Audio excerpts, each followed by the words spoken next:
Hello everybody, and welcome to an Ikoria Layer of Behemoths limited set review. Before I dive in, I do want to remind you that if you enjoyed the video, be sure to hit that thumbs up button, subscribe to the channel so you don't miss any future uploads, and leave a comment in the comment section down below if you do have any questions or feedback. Without further ado, let me get into the first things that I need to say before actually talking about the cards. First of all, this is going to be a review of the commons and uncommons. Those are the cards that are going to be around the most in limited. You're going to be playing with those ones the most, and so it's going to be important to know how those work. The rares and mythics, while splashy and fun and very powerful and important for limited, do come up less often, and they require a lot of discussion individually. So if this video proves popular, I will make a separate video for the rares and the mythics.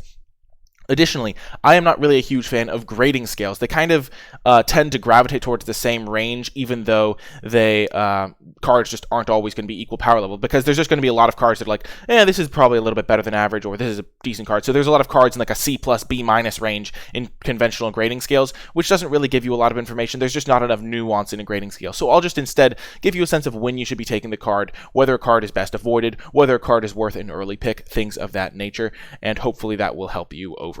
Additionally, this is going to be a video that hopefully can be watched in half an hour to an hour rather than a 4-hour in-depth review. There are other places you can go for that type of thing, but this is going to be more of an overview set review rather than a deep dive on every single card. But without that out of the way, I do need to discuss some of the mechanics of the set so that you can kind of know how to evaluate the cards, even if you don't remember the specific card I'm talking about. First up, cycling is in the set. Cycling lets you pay a certain cost, discard a card to draw a card, instead of like casting the creature. And cycling is incredibly powerful. Basically, every cycler is going to be playable at least, because it's just such a low cost to put in your deck. The fact that cycling is in the format means that there's a lot of the times going to be slightly slower decks, or that you can have like a little bit cheating on your mana count. So maybe you'll play, for example, you'll play like 18 lands and some more expensive cards than you used to, or you can sometimes, if you're an aggressive deck, cheat on lands and play 16 lands because a lot of your spells can be got rid of. So you can definitely do some work with cycling and make sure you have stuff to do at all points on your curve.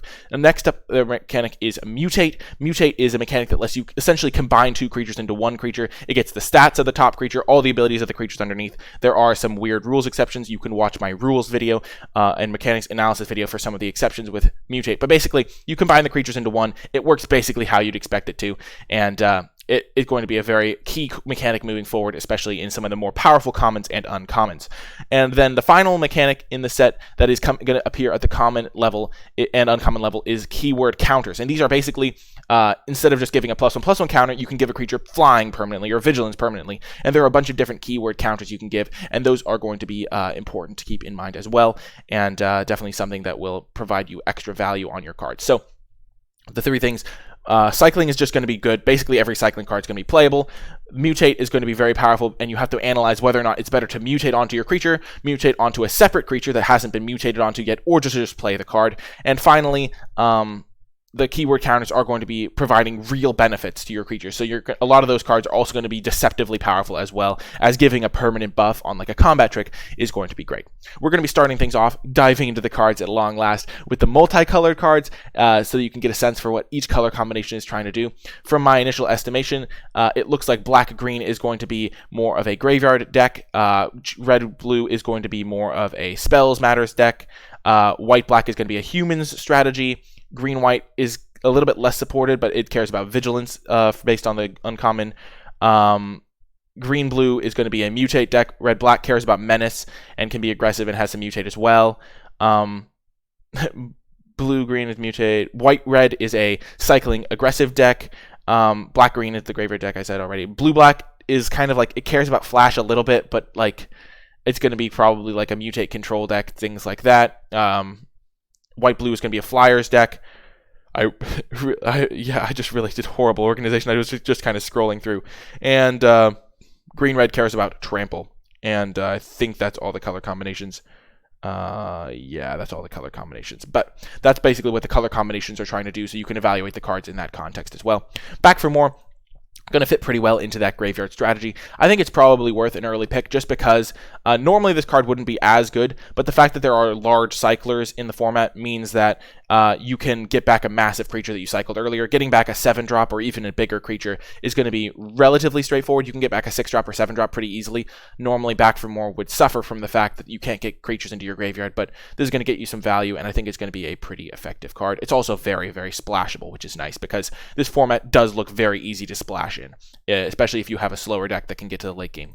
Next is Boneyard Lurker. This card is at its best in a green-black deck, but you could technically play it in a black deck or green deck, which means it's more flexible than other cards in the set and is therefore worth a high pick because you can just play it for its mutate cost, and it does get you a card back when you mutate it, which means it's going to be one of the more powerful mutators. Any of the mutators that get you a card's worth of value, like a creature from your graveyard, are going to be good, and black-green cares about cards in the graveyard, so I think Boneyard Lurker is going to be excellent.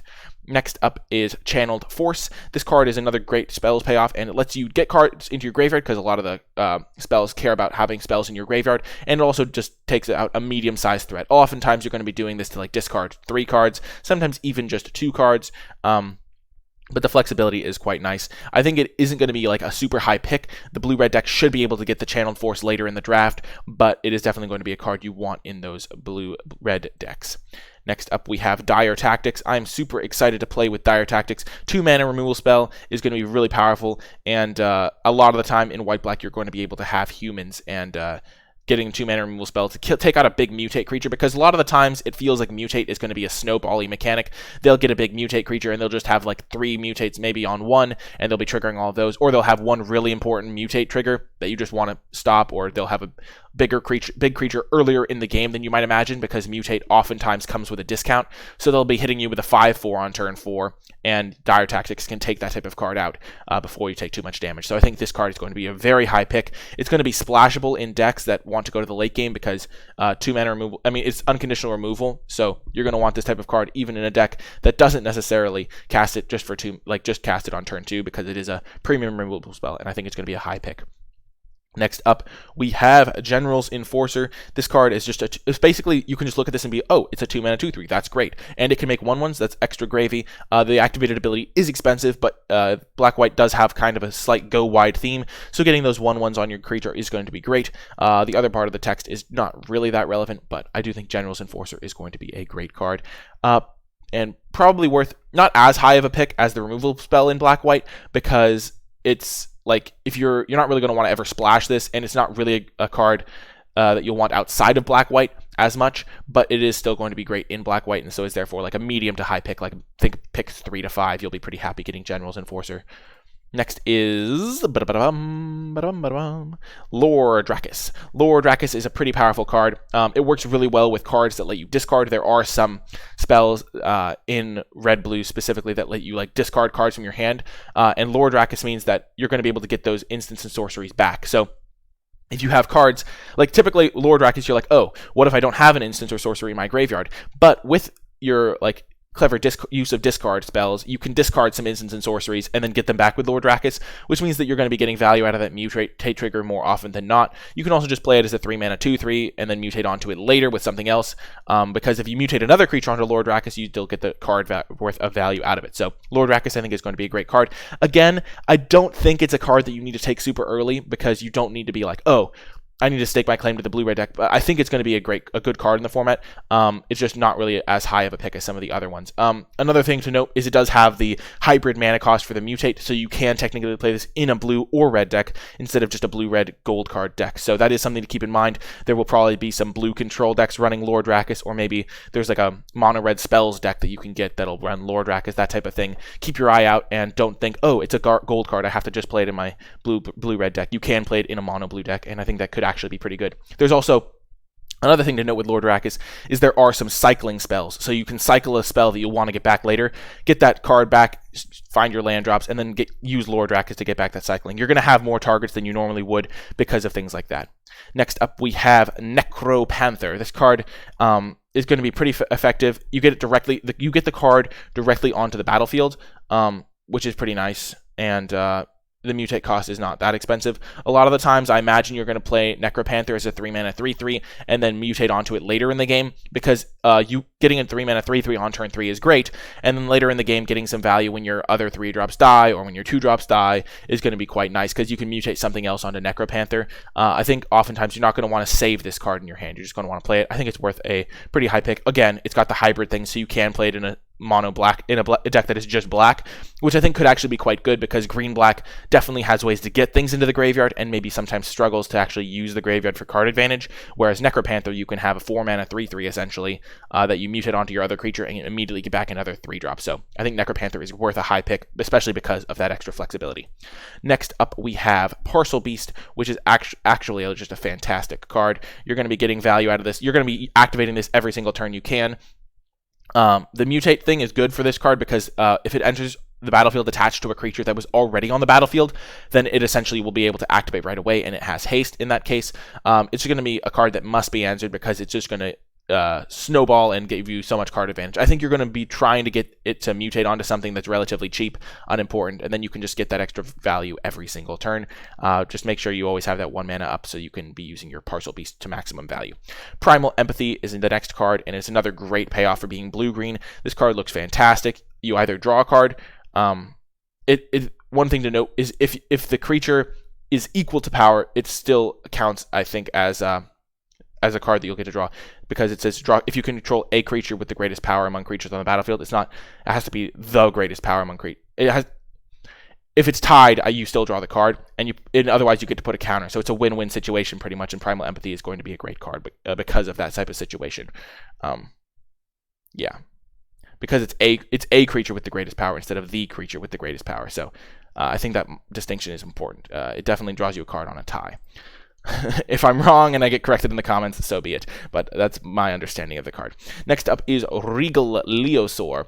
This card is going to be pretty powerful for a white-red aggressive deck that's trying to go wide. It's good because +2/+1 is just such a massive benefit. There is a common that gives +2/+1, which means Regal Leosaur is not as important.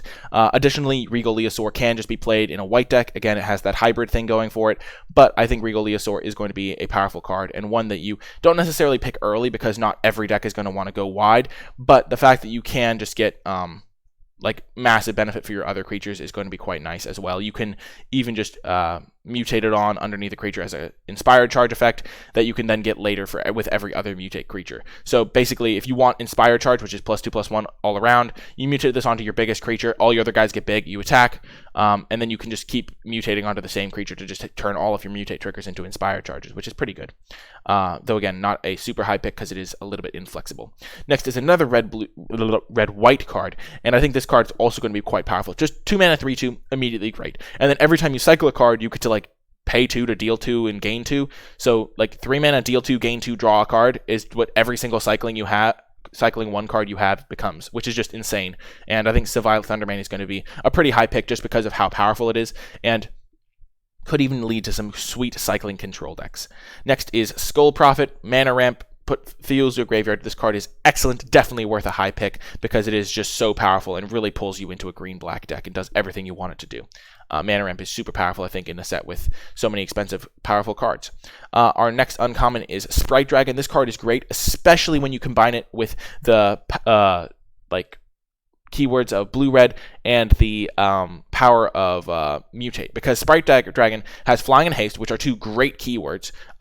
Especially not so much the haste, but flying is an amazing keyword in limited. And then when you cast a non-creature spell, you put a counter on the Sprite Dragon, and then if you ever mutate onto the Sprite Dragon, not only does it keep all of the counters, but it also keeps flying, which is super important. And so that means that, say you play Sprite Dragon, and then on turn 3 you play a spell, so now it's a 2/2 flyer, and then on turn 4 you play like a mutate card that's like a 4/4. All of a sudden you have a 5/5 flying creature because the mutate creature turns it into a 4/4 base. It gets the counter and it gets flying, and it gets to attack them immediately. So you've just built your own massive must-kill flyer threat. Or you can just use Sprite Dragon on its own, and it'll slowly grow over the course of a game. It's never going to be a dead card pretty much because it's going to be a huge threat for you that your opponent has to really worry about, because any mutate creature immediately becomes incredibly dangerous. Next up, we have Trumpeting Gnar. This is a card I'm really excited to play with. You essentially just make a constant stream of 3/3s. This is one you're not really going going to want to run out on turn 3. You're going to want to save it, because on turn 5, you can make 2 3/3s. You can like upgrade one of your smallest creatures into a 3/3 and start making 3/3s. And getting that mutate trigger really is quite powerful, and Trumpeting Gnar is one of the best mutate payoffs. Next up, we have Zenith Flare, another sweet cycling payoff. This one actually is probably going to be splashed a lot. I imagine in potentially a blue-white control deck, you'll splash your Zenith Flare, maybe a blue-red control deck, because dealing X, gaining X, where X is the number of cycling cards, is like potentially like very, very good. You can get a lot of cycling cards that nobody else wants, potentially, that are just like kind of bad cards on their own. Like there are some cyclers in this set that I think you just actively will never play. You'll just only use them for cycling payoffs, which is okay when you have cards like Zenith Flare in your deck and this Savai Lion main, or the Lion that we looked at earlier. So I think Zenith Flare is going to be a pretty powerful card. And also in a red-white deck, you can just use it to finish off your opponent because it is any target. So it doesn't say cards that you had to cycle. So there's a bunch of creatures with cycling. So say you have 5 creatures with cycling that have died, Zenith Flare will still do 5 damage to your opponent or 5 damage to their creature, gain you a bunch of life. Alert Heedbonder is the only green-white like gold card, which is kind of bizarre to me. I don't know exactly why that is, but maybe it's like balanced by hybrid costs on other things or something like that. But it is a 3-mana 2/4 Vigilance, which is on a vanilla level, like not insane. It's like, especially because it's got a little bit of tricky mana requirements, but the fact that you gain a life for each creature with Vigilance on your end step makes it very, very nice, because there are more creatures than Vigilance than normal due to Vigilance counters being put on things sometimes. There's also like a very, very powerful common that has Vigilance that I'll get to in a moment, that you're going to want as many copies of as you can get, and just gaining an extra life for every Vigilance creature is quite nice. So I think this card actually is solid, but not really a high pick, just because 3-mana 2/4 that's kind of tricky to cast isn't like inherently like a high pick, but it's going to be very powerful in your green-white decks, because especially if you have some Vigilance, because like imagine if you gain 3 life every end step. That's just like unbeatable for aggro decks and makes it very hard to race you for like mid-range mirrors and stuff. Next up, we've got Cunning Nightbonder. This card is basically a 2-mana 2/2, and there's not enough stuff with Flash from what I've seen that this is going to be like anything more than that, but a 2-mana 2/2 human, sometimes you'll want it. It's also, it's just not a very high pick, I don't think. And then we've got a bunch of rares, a bunch of companions. Jubilant Skybonder is great. It's easy to cast flyer. I mean, it's relatively flexible because you can cast it in blue or white, and then it makes including itself and other flyers you control difficult to target, which is actually quite relevant. Turning a removal spell from a 3-mana play into a 5-mana play can oftentimes be the difference between winning a game and losing a game, especially if you have like a must-answer flyer, or if you mutate onto it. I think flying is going to be at a premium in this set because mutating onto it is so good. Turning your 2/2 flyer into a like 5/5 flyer is just going to be really, really powerful. And I think flying is going to be one of the best keywords that you want to be careful of if your opponent has it, because you never know when that's going to turn into something much scarier. Jubilant Skybonder is not something you can mutate onto because it is a human, so keep that in mind. I think when you are analyzing cards, you're like, oh, I can mutate onto this. It can't be mutated onto if it's a human. So Jubilant Skybonder isn't the flyer that you really care about, but it protects your other flyers, which is still pretty nice. So you can mutate onto your other flyers and get that sweet mutate value. So if you have like a 2/2 flyer that's other than Jubilant Skybonder, and then you mutate onto that, they'll have to pay 2 extra to kill it, which gives you some semblance of protection. Is quite nice. And next up we have Proud Willbonder. This card is the type of thing that's really irritating, because you'll be like, oh yes, I finally stabilized, and then they play Proud Willbonder, all their tramplers immediately just like hit you for 4 each, and you just die. I think there's enough trample in the set to make Proud Willbonder worth a high pick. It's a 4-mana 4/3 that at the worst case will probably be able to deal like 4 damage. The worst case will deal 4 damage to your opponent unless they like kill it outside of combat, and in the best case you'll have a few tramplers. You'll have cards that put trample counters on your creatures, and then Proud Willbonder will be absolutely devastating, and you'll just hit them for like 10. I think it's worth a pretty high pick. It's flexible, it can go in red or green, and it's just a good card on its own, and I think it's going to be very good. Next up is Sonorous Howlbonder, and this card is just like such a sweet design, and also I think it's super powerful because the difference between 2 creatures and 3 creatures is super good. It's very flexible. It can go, again, it's a hybrid card, so it can go in lots of different decks, and like giving Super Menace essentially makes it so that your creatures are essentially unblockable a lot of the time. Because if you think about a typical limited board state, your opponent's maybe going to have 3 creatures in play, and you're maybe going to have 3 creatures in play. And if your opponent is building a mutate creature, like they have 3 creatures stacked into 1 creature, they're going to have like less creatures than normal in play. So Soundhouse Howlbonder gives like all of your creatures unblockable, which is just super good, super powerful, and I'm really excited to play this card in my red-black decks, especially because it looks like there's a little bit of a menace theme in red-black even, so you can get more menace triggers than you would like imagine. Like you'll get more menace than in a normal set. Moving on to the colorless cards, there are a couple I want to talk about here. Adaptive Shimmerer is a bit expensive. It does have flash, so you can potentially eat something, but I don't think it's a card you're going to want to pick early. Keep in mind the 3 counters will stick on it if you do mutate it, but you don't really want to be mutating your 5-drops. Unlike Farfinder, which is the perfect card for this set, not only does it fix your mana, but it also is the perfect thing to mutate onto. There's a lot of very powerful 4-mana mutate plays. This finds you that 4th land you need, and then it even gives those creatures vigilance. It is going to be absolutely crucial to prioritize Farfinder in this set. It's probably one of the best commons to pack one, pick one. I just have to imagine back in Dominaria, Skittering Surveyor was like the best common to pack one, pick one, and this is like the same card except better, because in this set, vigilance is going to actually be a relevant keyword. It's going to be a cool thing to mutate onto. And it's going to be very, very good. So just turn 3 Farfinder into turn 4 mutate is going to be very, very annoying to deal with. Your opponent's going to have gotten value from the Farfinder, probably gotten value from the mutate, going to have fixed their mana if they need like a splash card. Farfinder just opens up all of your options, lets you splash, lets you fix. I definitely recommend taking this card super highly. It's going to be a fantastic addition to almost any deck. Like pretty much no deck will not like Farfinder, especially because you don't care that it's a 1/1, because it's the perfect thing to mutate onto. Once you've mutated onto a creature, you don't care that Farfinder was a 1/1. You just care that, oh, my Farfinder got me a card's worth of value, and then I mutated onto it, so I essentially gave that other creature haste because Farfinder was already in play. I'm going to be taking as many Farfinders as I can get, and I think you should too. It sounded like I was saying vote for someone, but vote for Farfinder, folks. Farfinder is where it's at. It's a great creature.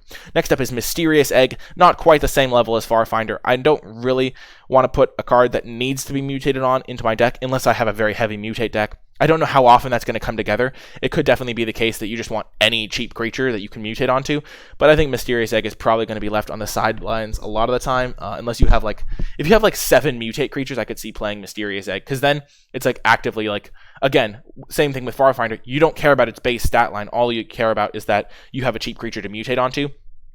But unless you really need cheap creatures, I don't think Mysterious Egg is where you want to be. Because I don't think, depending on the board state, a lot of the time you're going to want to mutate onto all of your small creatures before onto any one big creature and mutate into a super creature, unless you have some really good mutate triggers. It's going to be a really cool balance to see, but I don't think Mysterious Egg is really where that balance lies. Next is the artifacts section. We start off, I didn't click on those cards, but if you needed to see those cards in more detail, here's the Adaptive Shimmerer. Here is the Farfinder, the man, the fox, the myth, the legend, and then the Mysterious Egg there. Next up, moving on to the artifacts, we got Indatha Crystal, we got Ketria Crystal. All these are just the same thing, so I'm going to talk about them all at once. We got, that's not the right crystal, that's not a crystal, Rawgrin Crystal, we got Savai Crystal, and we got the Zagoth Crystal. And all these crystals, essentially, they tap for one of the clans from the Khans of Tarkir set. So there's a white, black, green one, there's a green, blue, red one, there is a blue, red, white one, there is a red, white, black one, and there is a black, green, blue one. And essentially what these do is they are going to fix your mana, or they're going to cycle in the late game. I think if your deck is splashing, you're definitely going to want the Zagoth Crystal. If your deck cares about having a lot of mana, you're going to want the Zagoth Crystal. A lot of the time, some decks just don't really care about this type of effect, and a lot of mutate decks in particular are going to really want to have creatures to play before turn 4, because turn 4 is the turn you mutate. So you're going to want to have a 2-drop and maybe a 3-drop even, so that you have options on where to mutate, things like that. So I think there's going to be certain decks that don't want the crystals, but the crystals are going to be super powerful in the right deck, and they're probably not worth a high pick, because you'll be able to get they're not really worth a high pick, I don't think, because you're not going to be wanting to get this effect and build around it, because there is a pretty decent amount of fixing in the set. But if you do care about fixing, the crystals are not a bad place to look. Next is Sleeper Dart. It's a very flexible card, but it's ultimately not a super powerful card, so I don't think it's going to be worth a very high pick at all. Next is Spring Jaw Trap. Again, not a very powerful card, and I just don't think it's going to be worth a high pick, though you probably can play it if you are desperate for removal. Moving on to the lands, we actually have a full cycle of lands: Bloodfell Caves, Blossoming Sands, Dismal Backwater, Jungle Hollow, Rugged Highlands, Scoured Barrens, Swiftwater Cliffs, Thornwood Falls, Tranquil Cove, Windscarred Crag. All of these are, again, dual lands that gain your life when they enter the battlefield, similar to Khans. This sort of incidental life gain tends to slow a format down because your opponent will just naturally have, say, 2 of these in their deck. So they're starting the game at 22 life instead of at 20 life a lot of the time. Or maybe they'll even go deep and they'll be splashing around, and so they'll have like 4 of these or 5 of these in a deck. And so they're just starting the game at a higher life total. It makes aggro a little bit harder to sustain sometimes, which can slow a format down and be quite powerful. These are going to be better than a replacement level card if you are in both of those colors. And you're not going to want to play them if you're not both of those colors or splashing. But they are going to be great tools for splashing. So for example, if I'm a green-white deck and I have the choice between a Blossoming Sands and an average level card for my deck, I'll take the Blossoming Sands because it means I get to play more cards from my pool. I have better mana. Playing more cards from my pool means I'm taking a card that can tap for, like, I'm taking a land, which means instead of me playing only 23 of my cards and then 17 lands, I'm playing 24 of my cards and then 16 basics. So my mana is just going to be better. My deck is going to have a little bit more power, and the life gain can be a little bit relevant as well. And if I'm splashing, I'm going to really prioritize these type of cards. If it's an above average card, I'm definitely just taking the above average card. Evolving Wilds is another great tool for splashing. I actually really enjoy the artwork on this one too, but yeah, Evolving Wilds is also going to be a fantastic tool for splashing. It essentially functions as a tri-land when you're splashing. And again, it's going to be worth a little bit more than an average card if you're in a 2-color deck, but it's definitely at its best when it's helping find a splash color or one of your main 2 colors. Okie doke. Finally, moving on to the main, like, Wooburg cards, we're going to start things off with Blade Banish. There's going to be a lot of big creatures in the set, so I think Blade Banish is going to be a pretty good card. They're not a high pick. Next is Checkpoint Officer. Again, there's big creatures, but 2 mana is a high cost for tapping something consistently. I think it's still going to be pretty good. It reminds me of Law Rune Enforcer from back in War of the Spark, I think was that card. But because 2 mana to tap is still relatively good, it's going to be a little bit like clunky to play on this on turn 2 and then start holding up mana for it. But in the late game, it's going to be tapping stuff down. And so I still think it's probably going to be a pretty solid white card and one that you'll play pretty much you'll play most copies that you get because tappers are generally pretty good. And 2 isn't the most mana in the world. Next is Coordinated Charge. I really do think this card is great. It's not a high pick, but once you're in a go wide deck, you'll want like 2 or 3 copies of this because you can cycle the first copy you find knowing that you'll have more later in the game. A lot of the time you won't care that this costs 5 instead of the conventional 4 because you're going to be winning the game on the turn you cast it anyway, so you can afford to wait until turn 5. And since it has cycling, you can only have it in the situations you need it instead of like having to wait for it all game with this rotting in your hand while you wish you just had another creature to play. Coordinated Charge is going to be great for those go wide decks, and I think human decks in general, like black, white, and stuff like that, do have the tools to go wide. Next up is Day Squad Marshal. 4 mana for a 3/3 and a 1/1 is just good value. Solid card, middle of the pack type pick. Next is Divine Arrow. It all depends on how the stat lines line up, but this is looking like it's going to be a pretty good card in the set. A lot of the cards are like 3/4s, 5/4s, things like that, and I think Divine Arrow is going to be pretty good, though your opponent can play around it, so make sure you have like a cycler or something, so if your opponent does play around Divine Arrow, you can at least not waste your mana and you can cycle something away and get some value that way and dig closer to the cards you care about in your deck. Next up is Drannith Healer. Really powerful card. 2 mana, 2/2 that has cycling 1, and then a bonus trigger. Just a really good card. High pick. This is the type of 2-drop you really want in your in pretty much any deck, really. Aggressive decks just want a 2 mana, 2/2 that they can cycle in the late game, and control decks just want 2 mana 2/2 they can cycle in the late game that gains them life. So great card. Fight is 1, really nice payoff for having humans and non-humans. Indestructible is nice, and I think this card is going to be pretty solid. Definitely one to be afraid of if you're going to be using a removal spell, and definitely a one to, like, if you have a really powerful card, you might like want to wait an extra turn so you can play Fight is 1 a turn later. That being said, not really a high pick. Because you'd rather get the powerful cards, get the good creatures, and then take the Fight is 1 a little bit later in the pack, but it's like a pretty solid combat trick nonetheless. Flourishing Fox is another one I really like. It's both a cycling payoff and a cycling card in itself. Playing this on turn 1 is going to feel really frustrating against certain matchups, though I will say that it's not going to be as scary as you think, because it's not like they're going to go turn 1 Flourishing Fox and then turn 2 cycle 2 cards. If they do that, you'll just need 1 removal spell to stabilize the game. It's going to be a little bit scarier when they go like Flourishing Fox and then play something like Drannith Healer, and then they play a couple cycling cards, maybe in the middle stages of the game, and this thing becomes like a little bit more relevant. But I do think it's still going to be a good card, though not like a first pick or second pick worthy card. It's just going to be a solid card. You'll take it in the middle of the pack. You'll be very happy. It's got cycling 1, so it's never going to be a dead card. I think it's a pretty. I really like all these designs. Next is a Garrison Cat. It's a 1/1 that dies into a 1/1. Not going to be like absurd, but it is the perfect card to mutate onto. You're going to want to make sure you keep the card in cat form, because you can't mutate onto the human token, but you can mutate onto the cat, and then when the creature dies, you'll get that 1/1 human soldier, which is kind of nice. So this is like in the white decks, which tend to have a lot of humans, it seems like, this is going to be the type of card that you'll take so that you have something to mutate onto. Next up is Helica Glider. This card is also a great mutate target because it can gain that all-important flying, and it comes down before turn 4. So you can make this into a flyer, and then the next turn you can mutate a big creature onto it, hit him for a lot, or you can give it first strike and then mutate a creature onto it and like be defensive. Because first strike is generally a better defensive tool, and flying is a better aggressive tool, because flying means your opponent has less blockers, and first strike means your opponent can't really attack into it as easily. So Helica Glider, I think, is going to be a great card, and one of the better things to mutate onto in white. And also just a 3-mana 2/2 flyer is like just a good card. And the fact that it can get first strike instead is also just nice upside. So I think Helica Glider is a great card. Next is Huntmaster Liger. This is a little bit tricky one to evaluate. I think the go wide tools are already kind of there for white decks, so you don't really need the Huntmaster Liger. It's kind of a small creature, so you're not gaining like a massive burst of stats when you mutate onto it. That being said, in some color combinations with some combinations of mutate creatures, I could see Huntmaster Liger being good. It just doesn't seem like the type of card that I'm going to be prioritizing, because I think I'd rather have the Inspired Charge with cycling, or there's other tools to go wide in these types of decks, and I just don't think Huntmaster Liger really fits the bill, even though mutate creatures in general are all just pretty good. This is a 4-mana 3/4 that you can mutate on later into the game. Is just solid.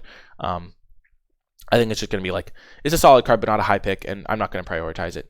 Next is Imposing Vantasaur. This is a great tool for defensive white decks. It cycles very cheaply, and then late in the game, you can play a 3/6 for 6. I mean, you might think, oh, 3/6 for 6 is terrible, even if it has Vigilance, but the fact that you can just get rid of it for 1 mana is just amazing, because on turn 6, if you have 6 mana to spend, this card is great. That's the thing with all the cyclers. That's why I said at the beginning that cyclers are generally just all going to be playable, because like, or almost all going to be playable, because you just like, you can just cycle it. There's a ton of payoffs for cycling. This card is going to be a pretty good player, even in the aggressive decks that care about cycling, just because it cycles for 1 mana. It's so good. Next is Keensight Mentor. This is like a nice payoff for like the Vigilance decks. It can just grow all of your Vigilance guys. I think all of the Mentors are generally going to be pretty good. It's going to be better in a controlling deck, because in an aggressive deck, you're not going to want to spend 2 mana every turn to like grow your creatures. But you're going to be pretty happy with the Mentor generally, and you are going to want to make sure you have some non-humans to target with it. I don't think it's like a super high pick, but it's going to be a nice mid-pack pick for the decks that are more controlling, that want a 1/4, and that have like some Vigilance creatures already, potentially. Next up is Light of Hope.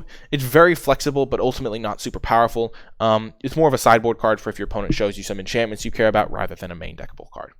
Next up is the Majestic Oricorn.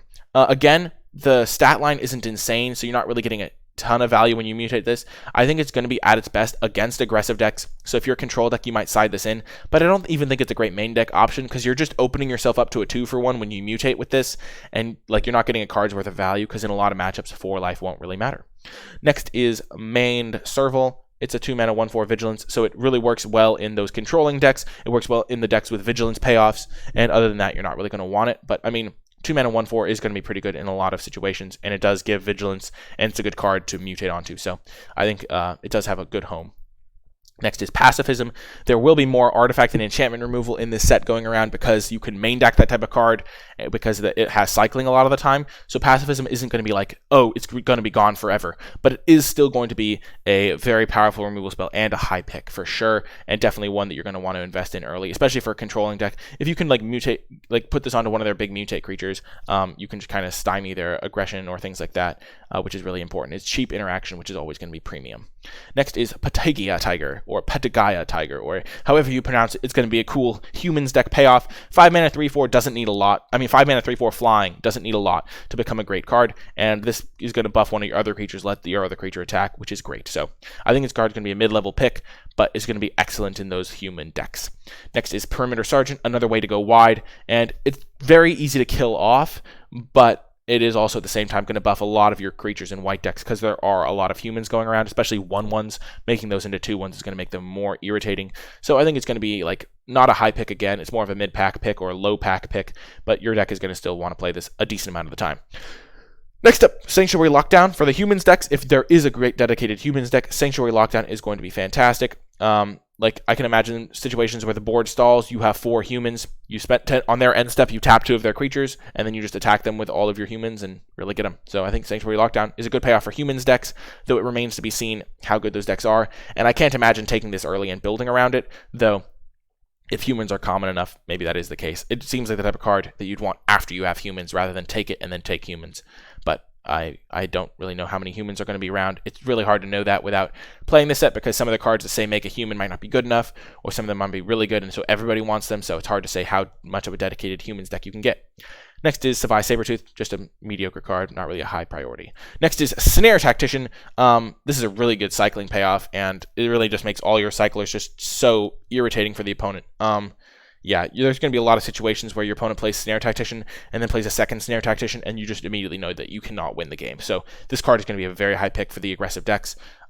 Even for the defensive decks, you want this card because you can cycle a card on their turn to tap their attacker. So Snare Tactician is going to be a great card for every deck, and definitely worth a high pick because it's so good in just every situation pretty much. Solid Footing, like really it's not the type of card you want to get blown out by. But it does work really well with some of the vigilance creatures in the set.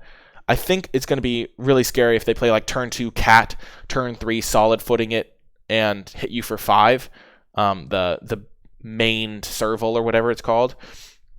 So Solid Footing definitely has a home in the format, I think. Even just as a combat trick, it's going to be like reasonable. And then in certain decks, it's just going to be devastating. So I think if you are the Vigilance deck, which looks to maybe be a green-white thing, Solid Footing is going to be even better because you'll turn your like 1/4s or your 2/4s into like 5/5s at instant speed, and your opponent won't see it coming sometimes. So Solid Footing definitely going to be a role player, though again, not a high pick.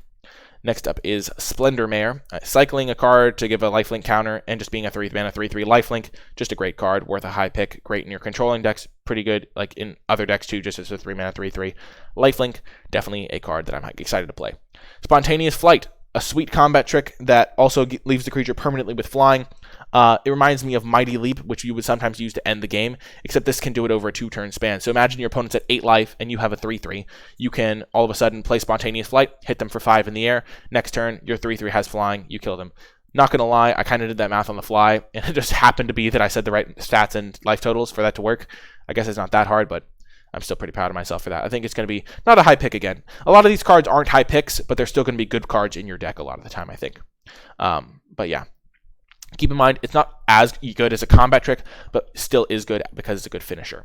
Stormwild Caprador is the perfect card to mutate onto because it is vulnerable to... It is immune to a lot of forms of removal, but it also has flying, which is really good, and it is in that crucial cheaper than 4 slot. So I think Stormwild Caprador is going to be a great card. Next up is Swallow Whole. I think Swallow Whole is going to be a great removal spell. Kills anything, is cheap, and it can it even grows the thing that you use with it. Definitely a premium removal spell. Valiant Rescuer, great way to go wide while you're cycling all this stuff. Pretty fantastic card overall, and definitely a pretty high pick because you're going to want it, again, control decks or aggressive decks alike will want that card. Vulpikeet. This card is also great. It has that crucial flying. It can even give flying to a different mutate creature and then grow that mutate creature while triggering it, which is quite nice. And I think the artwork is fantastic. You can also just put it... Keep in mind, you can't put these on like the cheap humans, but you can just mutate like a smaller creature like that Farfinder, make that into a relevant threat, and Vulpikeet is going to be quite nice as a result of that. I think it's going to be very powerful. You'll just mutate this on turn 3, and it's going to be fantastic. A lot of the time, like you'll go if you can go 1-drop, 2-drop, mutate with Vulpikeet, or 1-drop, 2-drop, 3-drop, then mutate your 2-drop with a Vulpikeet. It's going to, like, when you mutate this, it immediately becomes a 3/4, which is just amazing. So like 3-mana 3/4 flyer that only gets bigger. So yeah, or you can even mutate onto another creature that's already big. So if say you have a 5/5, that's another thing I haven't mentioned, but like say you have a 6/6 on the ground, you mutate Vulpikeet, put it underneath that creature, and now you have a 7/7 flyer. It's just pretty great. And then our final white card is Will of the All Hunter. You're going to want to be using this on offense a lot of the time rather than defense because it is very risky on defense, but it does give you that as extra counters to compensate you a bit. But still, a combat trick that you can cycle is going to be a great card, but not an early pick. Okie doke, let's move on to the blue cards. We're getting towards the end here, or we're halfway. Next is Aegis Turtle. Just kind of a cheap card you can mutate onto, but not really a high pick for sure. Definitely just medium impact. Next is Anticipate. For a spells deck, you'll sometimes want this, especially if you have a bomb rare to go find, but not going to be a high pick again. Archetype is one that's pretty interesting. It looks like a control finisher because it's like, oh, it's a 7-mana 7/7, but I actually think it's an aggressive deck finisher because you'll play as on turn 6, you'll mutate your smallest creature into a 7/7. Oftentimes it'll be a flyer even, so you'll be having a 7 power out of nowhere, and then you'll tap down their like biggest creature, which is just like insane. And sometimes if you've mutated that creature before, so say you mutated like a 2/3 onto, like your 2/3 flyer from before onto it, your whatever parrot thing, the parrot flyer creature, and then you'll mutate this onto it, you'll tap down 2 of their creatures, and you'll just swing in for 7 like all your other creatures. This card is going to be fantastic, especially as an aggressive deck finisher. Next is Avian Oddity. There's a whole cycle of these ones where you cycle them to put a counter, and a flying counter is definitely very worthwhile, especially because it works really well with all the big mutate creatures. This is going to be a pretty great card and a high pick as a result, because, I mean, I think you're going to be cycling this a lot more than you're just going to be casting it, let's put it that way. 3 mana to give a creature flying permanently while drawing a card is just going to be an excellent card. And, I mean, maybe it's not a, like, insanely high pick, but, like, you're going to be relatively happy, like, 5th picking this or 6th picking this, probably, I'd have to imagine. Next is Boon of the Wishgiver. This card is fantastic. Not only can you cycle it in the early game to get rid of it, but 6 mana draw 4 is amazing! And it's going to be putting spells in your graveyard for things like that. You can get it back with that Serpent thing we talked about earlier. This is the exact card your mono blue control deck with the Serpent thing will want, or your blue black control deck, or your blue red spells deck. Excellent card. And definitely worth a high pick, I think, because if you resolve this card, you're so far ahead and can win like late games with this type of effect alone. Next is Capture Sphere. Again, enchantment removal is going to be more prevalent in this set, but tapping down a big creature is going to be very, very important. And so I think Capture Sphere is still going to be a pretty good card for the blue decks. You're going to want those removal spells, even if they are very clunky, like Capture Sphere. Next is Convolute. It's a counter spell. It counters unless they pay 4, though, so in the late game they can play around it, but it's going to counter most things, so it just depends on whether or not they have cards worth countering, and whether you're a deck that can do stuff with your mana when you hold this up and they don't have anything. So you can have like a very instant speed type deck in this format because you can have so much cycling. So counter spells in general might go up a little bit, but Convolute is definitely not a high pick, and it's very contextual on whether it's going to be good. Crustacean. 4 mana 1/6 flash. It blocks a lot of things, but overall definitely not something you need to prioritize. I'm not really going to be like, oh man, I got a Crustacean, this is amazing. It's not a great mutate target because it's already got a good stat line, doesn't have really good abilities, so not really high on the Crustacean. Next is a Dreamtail Heron, a card that I am very high on. It's a 5 mana 3/4 flyer, which is already good. And then if you mutate for 4 mana, so even cheaper, you draw a card and it has flying. It's great card, fantastic. You can put this onto your Farfinders, you can put this onto your like 2 mana 1/1s or 2 mana 1/4 things, and then you have a 3/4 Vigilance and flying, and just this card is going to be great. It really immediately gets you the card back, so you're not punished for mutating, and if you ever mutate onto it again for some reason, because you have another trigger, you get your card back. Overall, I think this card is going to be excellent, and I'm really excited to play with it. It's probably going to be one of the top blue commons, I'd have to imagine, because 5 mana 3/4 flyer is generally pretty good, and this has like mutate ability that's actually super good. Next is Escape Protocol. I don't think this card is going to be super great. I don't know how many Enter the Battlefield stuff is going to be around, but the fact, I guess you can't, like, it's just a little bit, you're not, I realize I just stammered a lot there, but you're not going to be getting enough value out of this card to make it worth it. I'm definitely going to attempt to build around this, and I'll get back to you on whether or not it's actually good, but at the start of the format, I think it's just kind of a bad card and not going to be worth it, even though you can cycle on their turn, so you can like block, cycle, pay 1, flicker your creature so you don't lose your guy, stuff like that. I just don't think it's going to be worth putting yourself down a card with Escape Protocol for the situations where you're going to not have a cycler or you're not going to have a good board state for it. Next is Essence Scatter. This card's going to be great. There are a lot of creatures being cast. I believe Mutate counts as being cast as a creature. Yeah, it does still count as casting a creature, so you can counter mutates, and Essence Scatter is going to be one of the best blue commons as a result. Just super good counterspell. It's like Convolute, but costs less and isn't situational, because a lot of the creatures you want to counter in limited are, a lot of the cards you want to counter in limited are creatures, so I think Essence Scatter is premium in blue. Next is Facet Reader. Gives you a nice way to use your mana, lets you like get rid of your dead cards, and like this is the type of thing where you can like hold up like 4 mana on your opponent's turn. You have a counter spell, but you have a Facet Reader for if they don't do something, and then you can just get through your deck. Overall, it's relatively like, it's a small creature, but I think it is going to be a good card. This type of thing has been good in the past, and I think just being able to filter through your deck is very powerful. So I think Facet Reader is going to be a good card, but again, not a high pick. unlike, I think Dreamtail Heron is probably going to be a pretty high pick, and similar with Boon of the Wishgiver. I think I already mentioned that, though. Next up is Frostlinks. This is a really good card as well, because it taps the creature down, lets you attack on turn 3 with your 2-drop, and then, like in the middle stages of the game, say they have a big mutate creature, you can tap their creature down with your Frostlinks, and then you have a target for you can mutate onto the Frostlinks, or you can just like use the Frostlinks as a nice tempo play. I think there is going to be a tempo blue deck that uses the River Otter card, which I'll get to in a moment, that like essentially is going to be very good because Frostlinks is a great tempo play in that type of deck, and I think will be a nice role player in this format. It's been good in the past, even though it wasn't like as good in M20, it was still pretty like solid there, and in some formats it's just like one of the best cards, especially in the format like this, where your opponent might go all in on their mutate creature. Say they have, like, it's in that way you're tapping down like 2 of your opponent's plays. So you're like, your opponent plays their 3-drop and then they mutate onto it on turn 4, and then you tap that creature down. So you've mutated both, you've tapped their turn 3 play and their turn 4 play. So there's even more tempo, which is totally great. Next up is Frostveil Ambush. It's a tap spell purely. It's going to be like the type of card you go, oh, this is my finisher for my aggressive deck. But if you're not going to be finishing them, you can cycle for 1 mana. So this card is going to be great and definitely worth like a good reasonable pick in an aggressive blue deck, if there are aggressive blue decks in the format, because it's a great finisher for when you need them, and then in the other spots you can just cycle it for 1 mana, which is amazing. Next up is Glimmerbell. This is the type of card you want to mutate onto because it has flying and you can untap it, so it's just like the perfect thing to mutate onto, and I'm actually like really excited to play with this, and I think it's going to be a pretty high pick because flying is so premium in this format, I think, and the untap ability is quite relevant. Next is Gust of Wind. If you have flyers, this card is going to be amazing. Even if you don't have flyers, it's going to be amazing. This is definitely a high pick for a blue deck because you're going to have some flyers in blue generally, and you're going to be getting like 2 mana bounce a creature, draw a card, or even for 4 mana, this is still a good effect. Next is Hampering Snare. This card's not great, even though it does have cycling. Cycling costs 2, and giving all your opponent's creatures -2/-0 is not going to be as effective as you think it will be. It's still probably playable, especially if you need spells, and especially if you just need some cycling, but I'm not like super high on Hampering Snare. Next up is Keep Safe. If you plan on going all in on Mutate, or you have a couple of Mutate creatures that are super high value, and you want to protect them from removal, Keep Safe can be a fine main deck option. Generally, though, it is probably going to function better as a sideboard card once you've seen your opponent have a bunch of removal spells, because then it's like a blowout, because you hold this up, your opponent goes for the removal spell, and then you just counter it, draw a card. It is a dead card in a lot of situations, which is a risk, but if you have high priority creatures or a rare that you need to protect, then I think Keep Safe is worth it as a main deck option, and oftentimes it will be good as a sideboard option too. Next is, but again, not a high pick, Mystic Subdual. Is going to be like the cheap removal blue gets.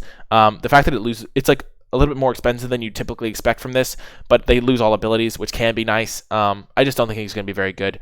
-2/-0 is just like kind of small, it's expensive, and they'll be able to kill it some portion of the time, and the creature can still block and stuff, so I'm not really a huge fan of the Mystic Subdual. Next is the Neutralize. Great counterspell. It has cycling itself, so if your opponent like doesn't cast anything on their turn, you can just cycle this away. In the early game, when you're not ahead on board, you can cycle this to find stuff to get you ahead on board, and in the late game, when you are ahead on board, it'll keep you ahead. Definitely worth a high pick. And by high pick, I mean like picks like 3 to 4, maybe pick 2 to 4. I don't know. I think it's going to be a good card. Off of One Mind is going to be great. There are some cards that generate humans and non-humans together, which is going to be pretty good. And I think Of One Mind is going to be like a great payoff for those type of cards. And also Divination is just generally going to be a good card, especially since a blue-red spells deck does exist. So I think Of One Mind is going to be great, though it does kind of mess with the, oh, I'm going to play a turn 3 creature and then mutate to it on turn 4. So make sure you have other creatures if you're planning on mutating in the early game. And then if you do in the late game, you'll be doing this for 1 mana, and you're going to be like going Of One Mind into Of One Mind. If Of One Mind, your opponent's going to be like, wow, how do you have so many Of One Minds? And you're going to be like, well, I drafted 6 of them because it's amazing. But yeah, that's not going to happen as much as you hope. But it's going to be sweet when someone just chains a bunch of these together in the late game. Next is Ominous Seas. Overall, even though it does have cycling, I just think it's way too slow to be good, and I think it's best left in the sea, if it were. It's the bottle that you shouldn't pick up out of the sea. Next is, I guess you should pick up all bottles because littering is bad, so yes. But it's like I was thinking of like message in a bottle type thing. So yeah, Ominous Sea is not going to be great. Phase Dolphin, again, also not going to be like insane. Though if you do mutate onto it, it can be a decent mutate trigger. I just don't think this effect is really worth the card, and you don't really want to be playing this type of effect in most decks. And there are enough good cards with mutate that have like good keywords that you just don't need to play Phase Dolphin. Polywog Symbol, on the other hand, is actually great with mutate. Like you can cast them regularly for 1 less, or you can cast them for 1 less when you're mutating them, which is great. that's pretty good. You can go turn 2 Polywog Symbiote into like turn 3, mutate one of your 4 mana like mutate plays onto it, which is great, and then you just get to filter when you do that. So I think Polywog Symbiote is actually going to be a pretty high pick, depending on how much mutate actually plays a role in the set. So I think it's actually going to be a great card. Helps you find your more mutate cards. I think it's going to be great. Pouncing Shore Shark, great tempo play. Again, there's going to be a tempo blue deck, I'm pretty sure, and there's a great player in that, and it has flash, so it's like terrifying on defense. It's good on offense. It can blow your opponent out. This is going to be a very high pick, and it's going to be a great card. Next is Reconnaissance Mission. This is also going to be a pretty high pick, because when you're like ahead or you have some flyers or things like that, it's going to win you the game on its own, and in other situations you can cycle it. So this card is just absolutely fantastic, and I'm really excited to get to play with it. Next up is Sea Dasher Octopus, and again, a great mutate trigger. Again, it's going to be getting you a lot of value, and again, I don't know why I'm saying again, but yeah, it's going to be getting you a lot of value, and you're going to be mutating it onto your flyers, or you can just play it on the ground and then mutate something else onto it, or things like that. So I think Sea Dasher Octopus is also going to be a high pick, and it triggers all of your other mutate cards at instant speed. So say you have like your like Shore Dasher Shark thing that can bounce things, you can use your mutate to like get another bounce trigger for cheap, things like that. Next is Shark Typhoon, which is just, oh wait, why am I talking about the rares? How many rares have I talked about? I'm sorry, that was I just totally whiffed on the fact that was a rare. Yeah, that's a rare, so forget I talked about that one. Startling Development is going to be like a pretty good card, I think. Like in situations, you're going to be able to make a 4/4 blocker, or on offense, your opponent's going to block one of your small creatures. You're going to be able to make it a 4/4. It does become a 4/4 base, so any counters stay around. And then in the other situations, it has cycling, and it's a spell, so pretty good card. Thieving Otter is next. This is a card that's going to be great to mutate onto, because your opponent oftentimes won't be able to block the turn you mutate, and then you just have a big creature that has this excellent trigger. So I think Thieving Otter is going to be great, and actually worth a pretty high pick. Next is Wingfold Terron. You can either make it into a flyer, or you can make it hexproof. If you make it hexproof, you can then just start mutating everything onto the Wingfold Terron and get all those juicy triggers. That being said, it is a 6-drop, so you're not really going to want to like save your mutate triggers until after your Terron's in play. So I think it's going to be like a mid-level pick. You'll play it a lot of the time because it's just 6 mana, 3/6 with a very flexible ability, but you don't want your top end to really be this type of card, so you'll probably be able to get this like 10th or 11th, and you don't have to prioritize it. Wingspan Mentor is fantastic. You can give a creature flying, and then you grow all of your flyers. There are going to be a decent amount of flyers in this set, so I think Wingspan Mentor is going to be great. Also, growing flyers is really good because they're generally pretty small to start out with, so you're getting more percentage of their power. Going from 2 to 3 is better than going from 4 to 5 a lot of the time in that type of case. It is expensive to do, but you're going to be getting a lot of value out of your Wingspan Mentor. Okie-doke, on to the black card, starting things off with Bastion of Remembrance. I think this card's probably going to be medium. I feel like this format's going to be defined by big creatures swinging at each other or going super wide, and you only make one creature with this. So it is good in a go-wide deck, but it doesn't really facilitate that on its own. So I don't think it's going to be a high pick, though. This type of effect on like Zulaport Cutthroat in the past has been pretty good, so I'm willing to change my estimation after the format plays out, but I'm going to start off pretty low on Bastion of Remembrance. Next is Blitz Leech. You get a little bit of value out of this one. It's not really like, it's a 5/2, so it dies really easily, but you are probably going to be able to kill like some stuff from your opponent, and like if it's got a flying counter, you can get value, but overall, probably just a mid-level pick. It is very expensive for what it does. Blood Curdle, on the other hand, is very premium removal. Kills something, puts a menace counter, which black does care about menace with some of its other cards, like that uncommon we already looked at. And I think Blood Curdle is actually going to be a very high pick, kills anything, and even though it does cost 4 mana, it just gets rid of stuff, so really good card. Next is a Boot Nipper. This is another really good card. You can either give Lifelink or Death Touch. This is going to be one of the best things to mutate onto, because mutating onto a Death Touch can be really good. There are some really good combos with this where you can like mutate onto a creature that like pings things like that once you've given it Death Touch. Lifelink is also really relevant for a lot of creatures, helps you race, things like that. So I think Boot Nipper is going to be another high pick for a black deck because of its flexibility. Next is a Bushmeat Poacher. Another like this one's just a mediocre card. It's a sacrifice outlet for if you need those, but I don't think the sacrifice deck is really well supported here, so I'm not really a huge fan of the Bushmeat Poacher. Not a high pick at all. Next is Call of the Death Dweller.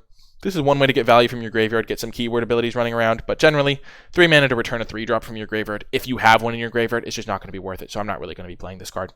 Next is Cavern Whisperer, a pretty solid mutate trigger because they discard, so you're getting your card back worth of value, and it's got Menace for things that care about that, and it is a 4/4, so pretty decent stat line, so probably a mid-level pick, maybe a little bit higher, so like maybe pick like 6, you'd be happy getting Cavern Whisperer, but I think it's generally going to be a pretty good card.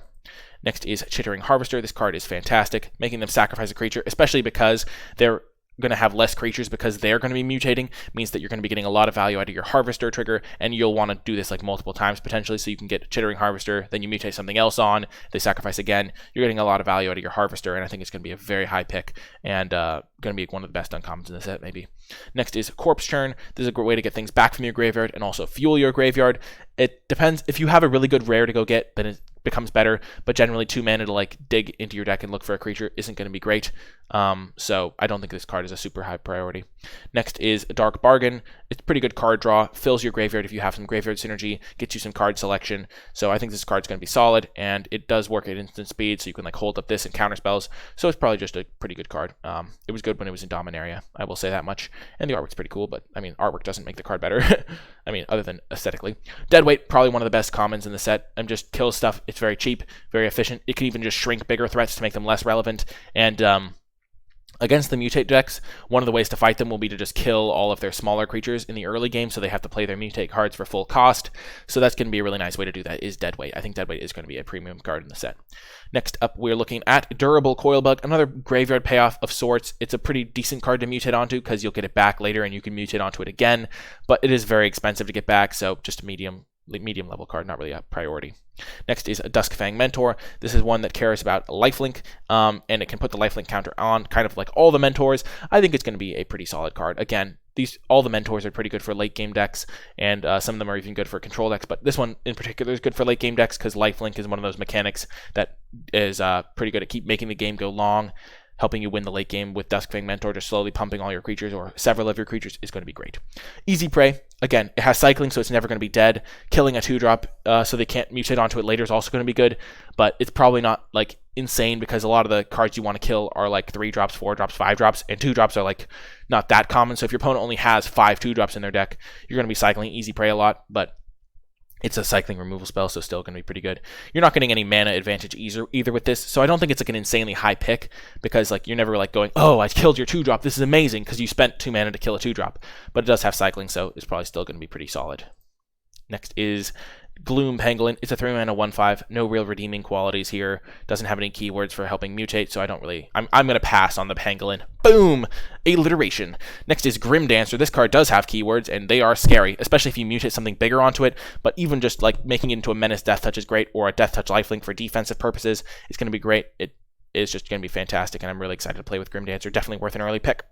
Heartless Act is next. You can either destroy a creature with no counters for 2 mana, which is fantastic, or you can remove some counters. You're going to want to be destroying a creature with this one, and a lot of the time you're going to be able to accomplish that. Be careful of your opponent putting counters on the creature in response, because you do choose before they have the opportunity to respond to that, but it's definitely going to be a good card when they're like tapped out and they've just played like a 5/4 mutate creature.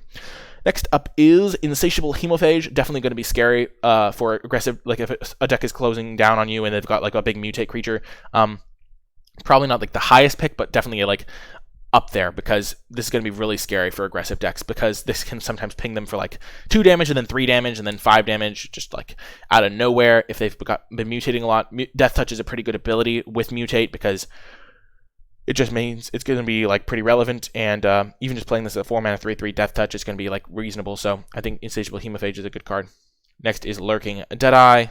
This is going to be really irritating to play against. Your opponent's going to attack you with their 2/2. You're going to be like, oh, what if they have Deadeye? I guess I have to block because I can't just take 2 damage forever. They'll play the Deadeye, you'll get wrecked, and I think Deadeye is going to be a pretty irritating card and a very solid one, but not a high pick. Just a medium level pick. Memory Leak, one of the best types of cards to have cycling, because in the late game, it's useless. But no, it's not. It has cycling 1. Fantastic card, definitely worth a good, relatively early pick, because in certain situations you're really going to want this card, and then the other ones, cycling 1 really makes this a nice effect. So like pick 7, pick 8 maybe. I think Memory Leak is actually going to be pretty good, even though the effect is conventionally pretty poor. It's actually going to be much better in this type of set because of the cycling and because there's big creatures you want to get rid of. Mutual Destruction, pretty good card. You'll be able to sacrifice a creature that you don't care about to kill one of their big creatures that they've mutated onto. So kind of you'll get rid of 2 of your cards, they'll get rid of a couple of theirs, but you'll generally be getting rid of the better end of the bargain. So I think Mutual Destruction is going to be pretty good, especially if there is a sacrifice deck. I think there might be a sacrifice deck somewhere in the format. Like you'll sacrifice like a human token and they kill their big creature. So things like that make this card much better. Next is Night Squad Commando. A 3-mana 2/3, and a 1/1. If you've attacked, definitely great. You can't mutate onto this, but it is still going to be a great card, I think. Next up is Serrated Scorpion. This is a card that's like, oh, you have to mutate onto this, or it's terrible, which I don't really like. I'd rather have my mutate cards be better on a standalone basis, but I understand the design, and I think that if you really need cheap cards to mutate onto, you'll play it, but most of the time you're going to be in a better shape and won't have to. Next is Suffocating Fumes. Again, it's a situational card with cycling, so it's going to be great against the human decks that are going wide with 1/1s and kind of poor against everything else, though you can sometimes use it as a very weird combat trick. So I think it's probably going to be a solid card, but nothing too special, but cycling definitely makes it playable. Next is Unbreakable Bond. I'm not generally a fan of this. Maybe giving lifelink will make it good enough that it's worth it. If you have enough big creatures and enough like big cycling creatures, like there's an 11 mana cycling creature that you can cycle for 2 mana, and then you get Unbreakable Bond to get it back. You could like set up some pretty cool combos with Unbreakable Bond, but unless you have stuff like that, I'm not going to be like prioritizing it. Next is Unexpected Fangs. Putting the counter and lifelink counter can be actually really good because there are cards that care about lifelink counters, and putting lifelink counter on a big creature is great. And I think Unexpected Fangs, as a result, is probably going to be like kind of like janky and not a card you prioritize ever. Like it's probably like 10th, 12th pick type card, but you'll play it in certain situations and it'll be pretty solid there. Next up we have, let's hope our battery survives long enough. Next up we have Unlikely Aid. This card was pretty good in the past, and I think it'll be good to protect your creatures that are really important in the present. I'm actually really worried about my battery. Jeez, 14 minutes, we're chilling. And I think it's going to be just a medium level card. This is the type of card that you really want to get back with that card that gives lifelink. The Unbreakable Bond. Void Beckoner is actually going to be a pretty solid one. The cycling to give a creature death touch permanently is just amazing. You'll win combats, you'll be able to do good blocks. It's uncounterable because it's a cycling ability, so they're not going to be able to counter it, which just makes this a really good card. And in the late game, if you ever cast this for 8 mana, you just have like a must-kill threat or something that's really difficult to deal with because they'll never be able to block this really profitably. Next is or ever attack through it. Next is Whisper Squad. I'm not a fan of this card. I'm never going to play it. I don't think you should either, really. I mean, you're never going to get enough of these to make it worth it, really. Yeah, like it's just a 1/1, so yeah, not worth it. Don't play it. Next is Zagoth Mamba. This is a pretty cool cycling payoff. Probably worth an early pick, to be quite honest, because if you like are on the play and you can cycle a card to kill their 3-drop or 2-drop or something like that, it actually makes Zagoth Mamba worth the card. And cycling enablers mutated enablers that then pay you off for mutating onto them, like that get you a card back, are going to be pretty good. And I think Zagoth Mamba, not like an insanely early pick, but like getting one like 5th pick is probably going to be pretty good, 6th pick, especially because Black has some really good mutate cards. That's going to do it for Black, and I'll see you in blue right now for the red cards. Moving on to the red cards, we start things off with Blazing Volley. Probably going to be a good sideboard card against the humans, but definitely not a high pick.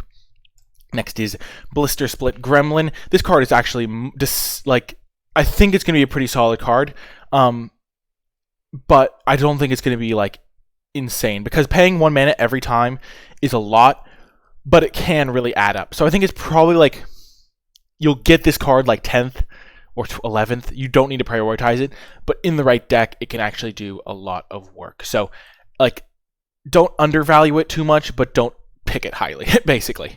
Next is Blitz. Like, it might actually be like it might be worse than I'm thinking, but cards like Thermo Alchemist have been really good in the past, and this card is like costs 1 less, but then you have to like pay a mana to use it. And then I'm sure there's some like sort of like combos where being able to being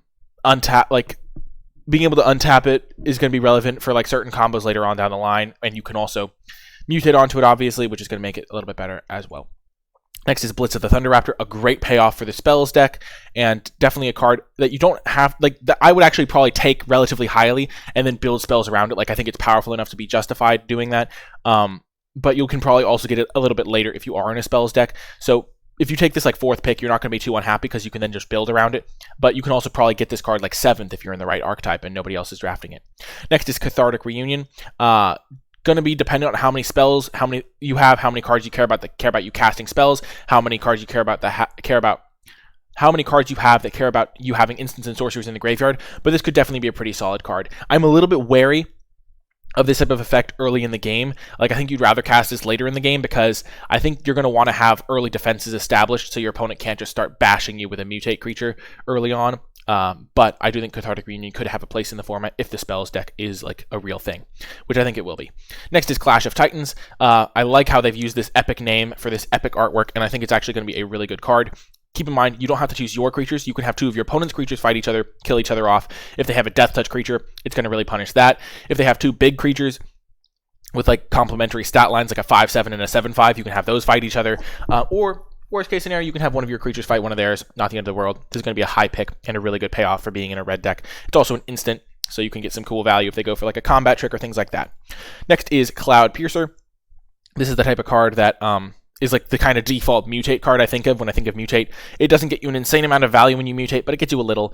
Rummaging is nice. And then it's a 5/4, so you can get this out on turn 4 and hit them really hard. And I think that that's going to be a staple of red decks. Turn 4, Cloud Piercer, mutated onto something, hit you for 5. And it's really something to be aware of.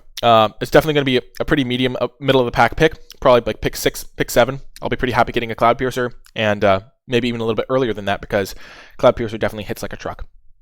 And it's pretty cheap, and it has reach, keep that in mind. Next is Drannith Stinger, another great card, especially for the more aggressive versions of the red-white cycling deck. It cycles itself, it cares about cycling.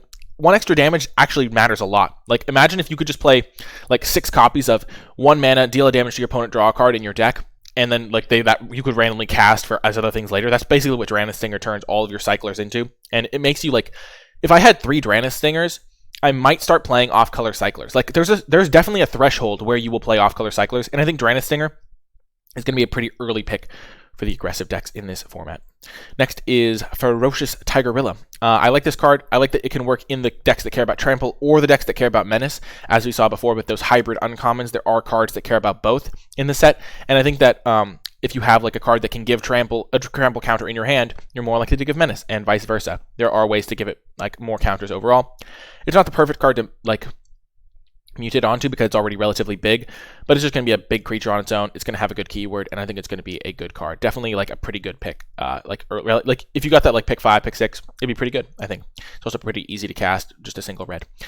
Next up, we have Fire Prophecy. This is going to be one of the best red commons, definitely a high pick, and definitely a premium removal spell. Next up is Flame Spill. This is a really cool effect. Like, dealing excess damage is kind of really neat. And again, 3 mana deal 4. At instant speed with this extra damage effect is going to be really nice. You can sometimes even use it to burn your opponent out if they have like a 1/1 and they're at 3 or something like that. So I think Flame Spill is also going to be a really high pick for the red decks, and it is even splashable pretty effectively.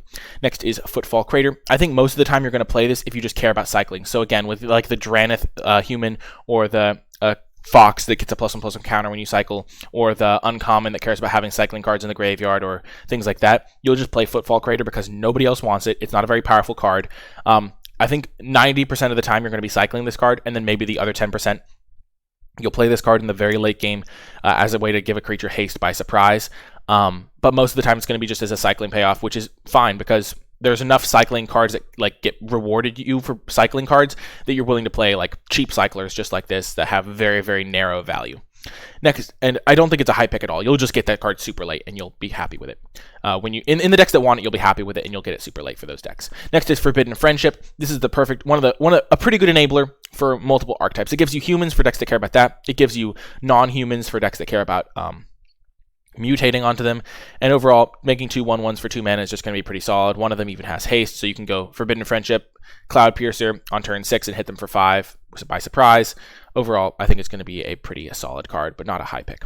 Next is Frenzied Raptor, 3 mana 4/2, just going to be solid. Nothing too special going on there, but definitely something that you'll have to play sometimes. It's not a great mutate target. It doesn't really work too well with the themes of the set, but it's a card that you'll play sometimes. Next is Frill Scale Mentor. This is the one that cares about Menace, so maybe that 4/3 that can choose Trample or Menace is going to choose Menace more often if you have something like Frill Scale Mentor in your deck.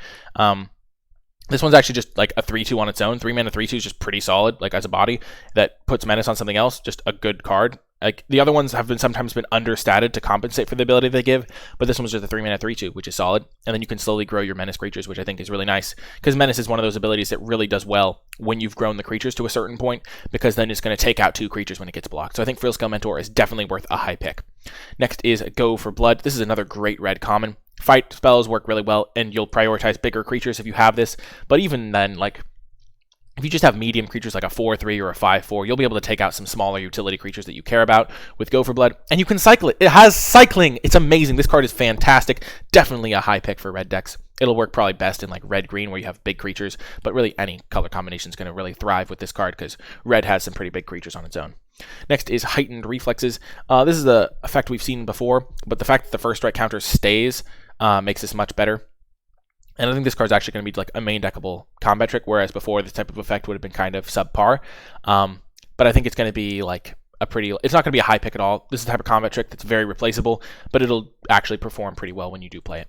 Next is Lava Serpent. 6 mana, 5/5 haste with cycling. I mean, this is going to be a great finisher for your aggressive decks.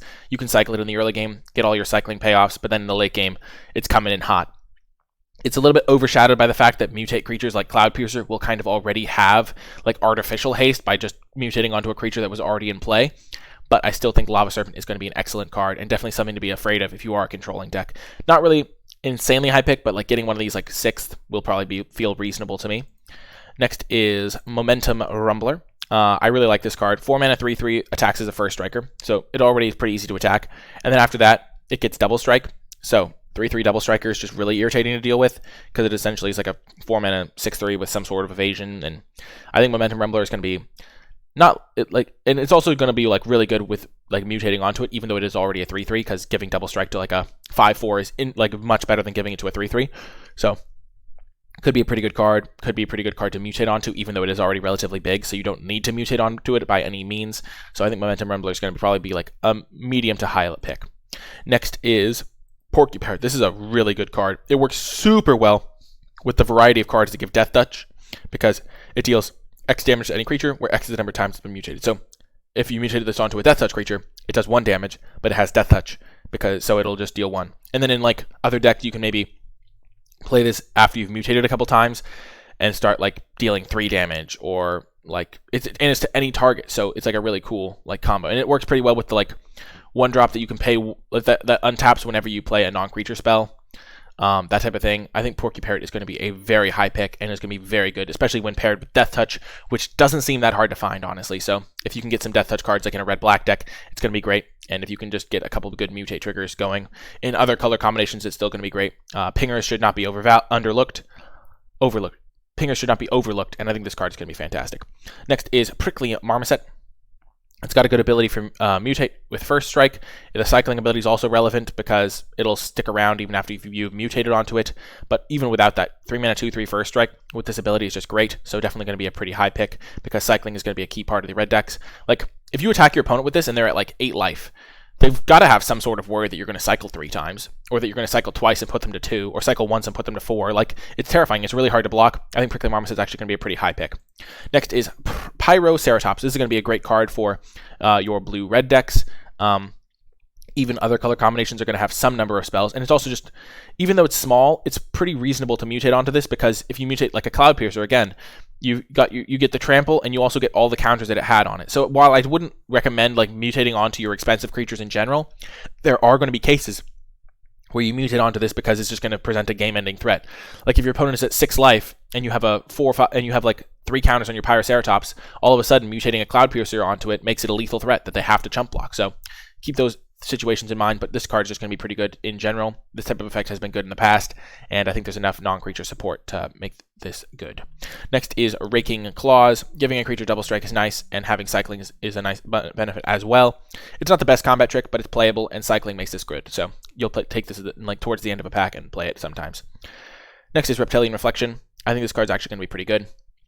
3 mana, your opponent never really knows when it's going to be active. There's going to be a lot of cyclers running around, so it's probably going to be active more often than not, and does hit very hard. So just imagine playing this on turn 3, and it does come with haste, so you play this on... Actually, imagine playing on turn 4, and then a 1 mana cycler, and you just hit them for 5 out of nowhere, and then they just have to be afraid of 5 for the foreseeable future. So I think Reptilian Reflection is actually going to be a pretty solid card if you can build around it. You probably don't want to take it super highly, because cyclers are going to be premium, so everyone's going to want them. But if you have like 8 to 10 cyclers, I'd probably play this card. because it's just so much damage and your opponent has to live in fear of it and like not attack you and things like that. Next up, and it's only 3 mana. Next up is Rooting Mawloc. This card is actually just great value. I'm really excited. Keep in mind that it says until the end of your next turn, so it's not until just the end of the current turn. So you can actually choose something pretty expensive and then play that. Like you can curve this into a 6-drop if you have the extra land in your hand already. And I think Rooting Mawloc is just going to be a great card. Definitely worth a high pick and is a one I'm really looking forward to playing. Next is Rumbling Rockslide. 4 mana, and you're going to deal at least 4. Sometimes you're going to deal more. It's pretty much going to be unconditional removal in the late game, so I think this is going to be a pretty high pick, and it's pretty splashable. It works well with ramp. Overall, going to be a pretty solid card, I think. Definitely one that's worth an early pick. It's not like as good as some of the other removal we've seen, like the 2 mana deal 3 is going to be better than this, but 4 mana to kill pretty much anything a lot of the time is going to be good enough, I think. It's going to be a good card. Next is Sanctuary Smasher. This is one that puts a first strike counter on something, and first strike is actually a really scary ability. It's also just a 6 mana 6/4 first strike, so this one is one you'll actually be casting a decent amount of the time. And overall, I think Sanctuary Smasher is going to be a great card and worth an early pick. The cycling ability can function as a combat trick that draws you a card. Overall, great card. Next is Shredded Sails, another sideboard card that becomes main deckable because of cycling, and I think it's actually going to be really relevant because against flyers you really want to kill them so they don't mutate something huge onto it. So I think Shredded Sails is actually going to be a pretty important card in the format and definitely worth a middle of the pack type pick because it's going to be in the games where it's good, it's going to be like really good, though you don't want too many copies of it, so after the first copy it goes down in value. Next is going to be a Spell Eater Wolverine. It's going to be relatively easy to get instants and sorceries into your graveyard. I think if you are in the right deck, there seems to be a lot of support for it. Things like Cathartic Reunion can like single-handedly fuel this. There seems to be a lot of ways to do that, and giving this double strike seems pretty nice to me. The artwork is pretty cool too. I keep saying the artwork stuff and then remembering that that's not relevant to the card analysis, but I think it's pretty cool artwork. I mean, yeah, the monster that scares me the most isn't the biggest. Good flavor text as well. Overall, I think it's going to be a solid card, but more of a reward for being in blue-red that you'll just get this card late. Other decks aren't going to want it as much. Next is Tentative Connection. If you do get some sacrifice enablers, Tentative Connection can be good. Like if you have 4 cards that sacrifice, Tentative Connection kind of becomes a removal spell, especially because a lot of the sacrifice outlets in this set are cheap. There is a Bone Splinters variant in black that we already saw, so you can go like Tentative Connection, steal your creature, hit you with it, then sacrifice that to kill another one of your creatures. You can also get this with Menace relatively frequently because it seems like there is a decent amount of support for that. Like there's going to be a decent amount of Menace, especially in red-black, so Tentative Connection actually seems like a pretty decent build around. There isn't a ton of support for the sacrifice deck, but Tentative Connection is the build around for the sacrifice deck. So if you get like 4 sack outlets, then you can start taking Tentative Connections, which nobody else will want, and you can even have some Menace going with those. So I think it's actually going to be like a build-around card rather than a card that you take at any specific spot. Because once you have like 4 sack outlets, which I think is the number you'd want, you can just take this relatively highly and know it'll be active most of the time, especially if they're cheap sack outlets, like they cost only 1 mana to sack a creature, or things like that. But in most decks, it's going to be like not great, and unless you're like hyper aggressive, which I don't think like. You're not going to want this type of card in most decks, but the decks that do want it, it's going to be quite good. So keep that in mind with Tentative Connection. It's really a hard one to evaluate because it does change so drastically. Final card in red is Weaponize the Monsters. It is a pretty expensive sacrifice effect, but the fact that it does damage to any target is nice. And there are going to be some tokens running around from like the humans that are going to be in certain colors. I just don't think Weaponize is going to be where you want to use those tokens. So overall, not going to be a high pick. You might side it in if your opponent has like a few pacifism effects that you've seen, but overall I don't think you're going to want to play this card. Moving on to our final color, we've got green. Our final cards. We're almost at the end of this review. Let's dive right in. We've got, starting things off, Adventurous Impulse. This card wasn't great in Dominaria. I don't think it's going to be great here. Basically, if you have a really good rare to go find, it becomes much better, but other than that, it's not really worth a card. Next is Almighty Brushwag. This is actually a pretty good card to mutate onto because Trample can be really relevant for some of the bigger mutate creatures, and the ability can actually be nice to have as well. But not a high pick. It's not going to be like a premium card. Because I think the best enablers are cards that are like good on their own, and then you mutate onto them because they happen to be small, but they're good on their own. And this card's like pretty garbage on its own. But once you mutate onto it, it becomes like solid. So I think you'd rather have like good and good rather than like bad and good, if that makes sense. I guess that just logically makes sense, but not a super high pick. Auspicious Starix, on the other hand, is a high pick. On its base level, it's a 5-mana 6/6, and then if you mutate it for 6 mana, it gets you a permanent immediately, and then every other mutate, it gets you more permanents. So if you've already mutated onto a creature, and you mutate the Starix onto it, in addition to that, you get like multiple permanents. Starix is going to take over games. It's definitely worth an early pick, and it seems like a fantastic card to me. Next is Barrier Breach. I think this is more of a sideboard card, even though it does have cycling. I don't know how many enchantments there are going to be, but if your opponent plays a pacifism against you, you'll just bring in Barrier Breach, and it'll be good. And if you ever get like 2 things with it, it's going to be really good. Bristling Boar, just a solid creature. This is Barrier Breach, and this is Bristling Boar. And I didn't click on the Starix or I haven't clicked on any of these cards. I guess you can probably just read them. This doesn't really make them much bigger, so I don't really know what the point of this is, but yeah, I guess.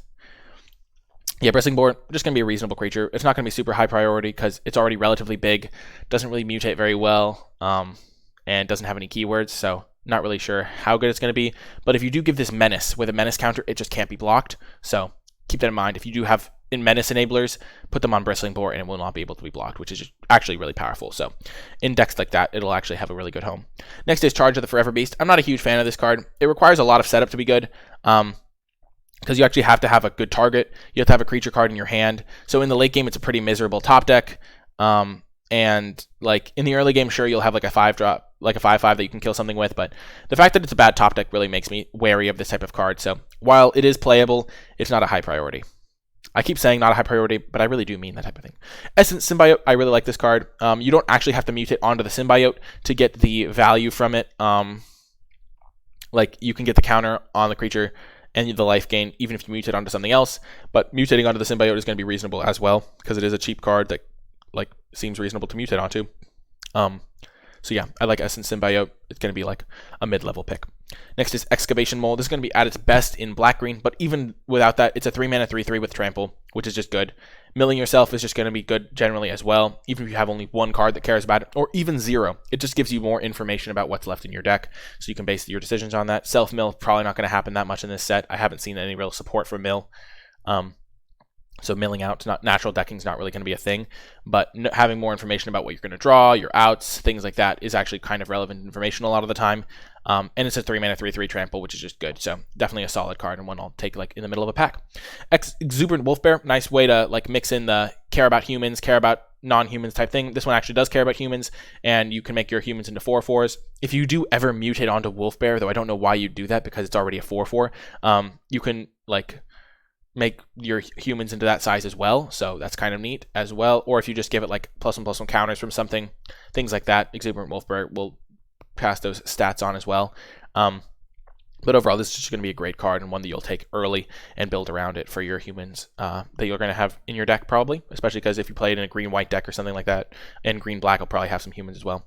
Fertilid is next, and this card actually looks really good to me because the 2 counters will stick around even after you mutate onto it. So you play this on turn 3, on turn 4, you put your Cloud Piercer in, which is just like the default mutate creature I talk about, and then all of a sudden you're hitting them with a 7/6 on turn 4, which is always pleasant for your opponent. It can also like search up lands, which is really nice because it helps you splash. It's at common, so you'll be able to get these relatively frequently to get your splash enabled, and I really think Fertilid is going to be a high pick and a good card. Next is Flycatcher Giraffid, which is an antelope lizard, which is just kind of hilarious. Vigilance counter or reach counter. A lot of the time I think you'd be like, oh, reach is just definitely better, but there are some cards, as we showed earlier, that do care about having vigilance. So the card that gains you the extra life at the end of your turn, the card that lets you use your toughness instead of your power.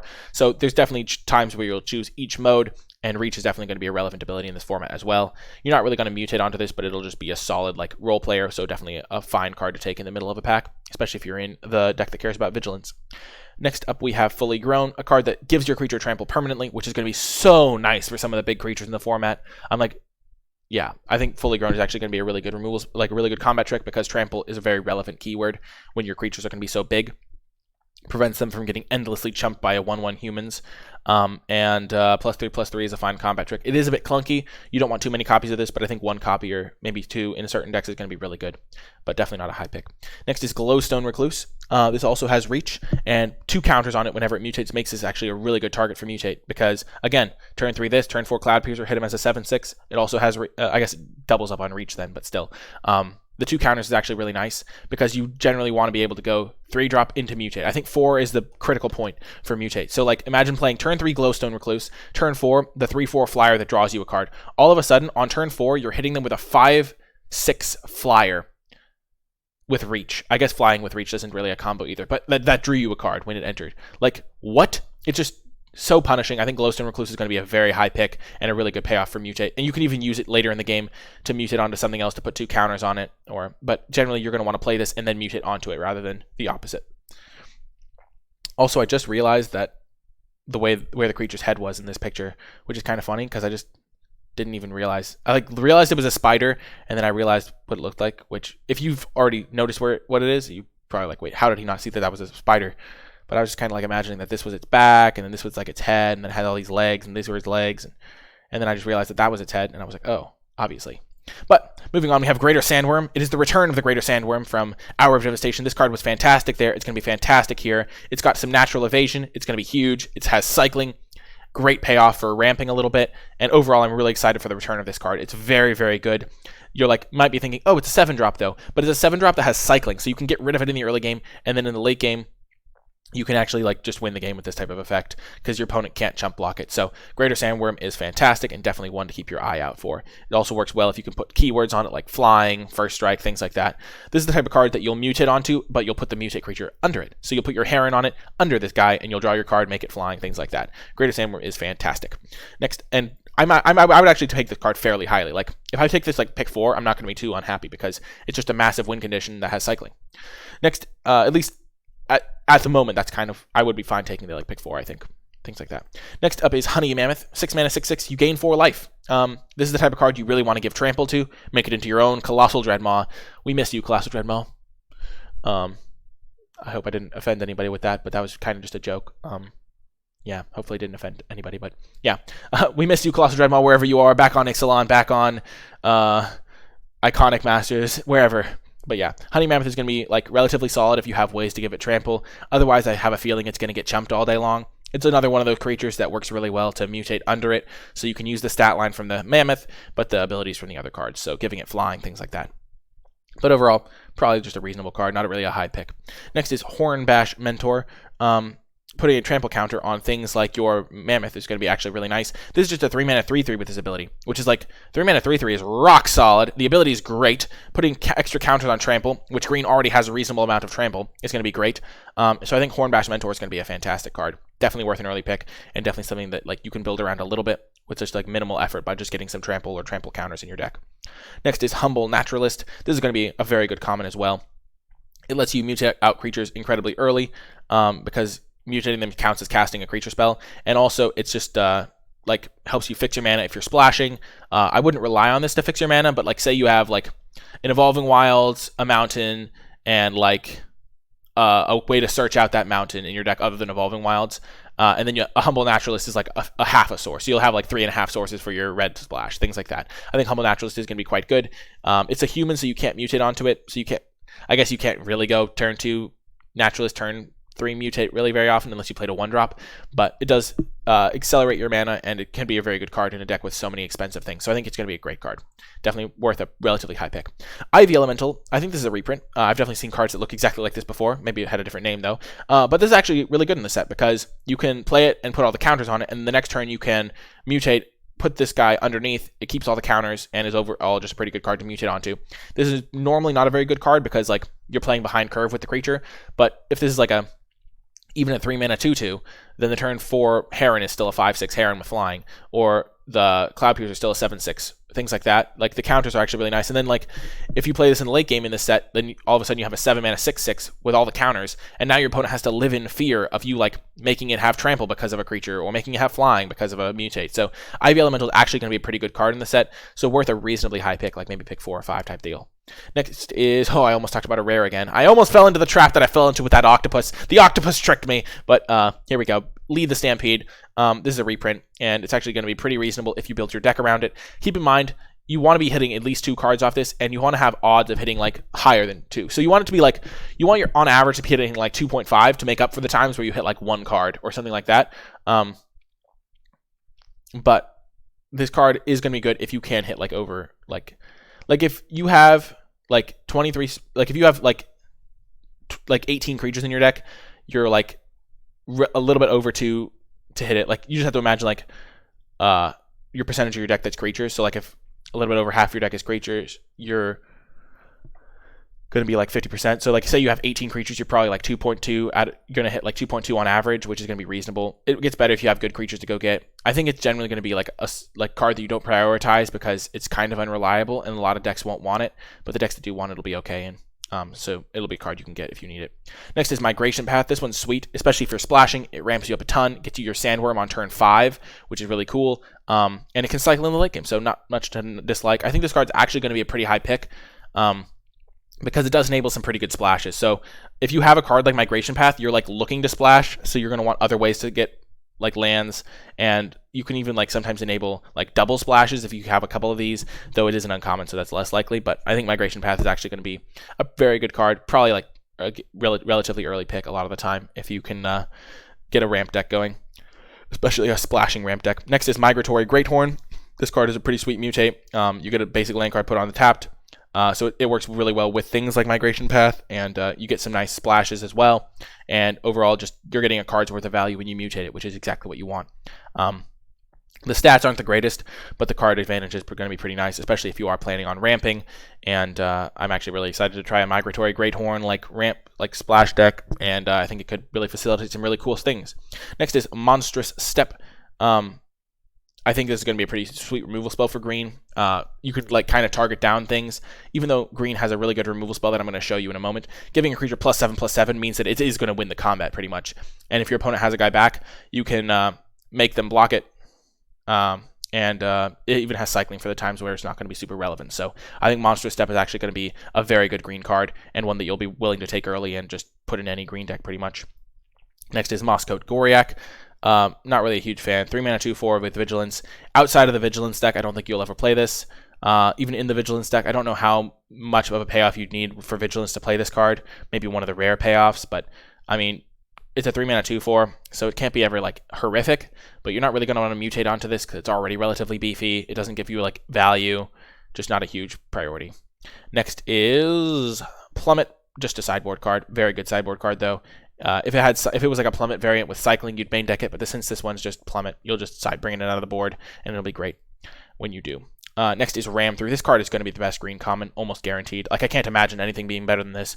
Target creature you control deals damage equal to its power to target creature you don't control. So it's not a fight spell. It just punches it.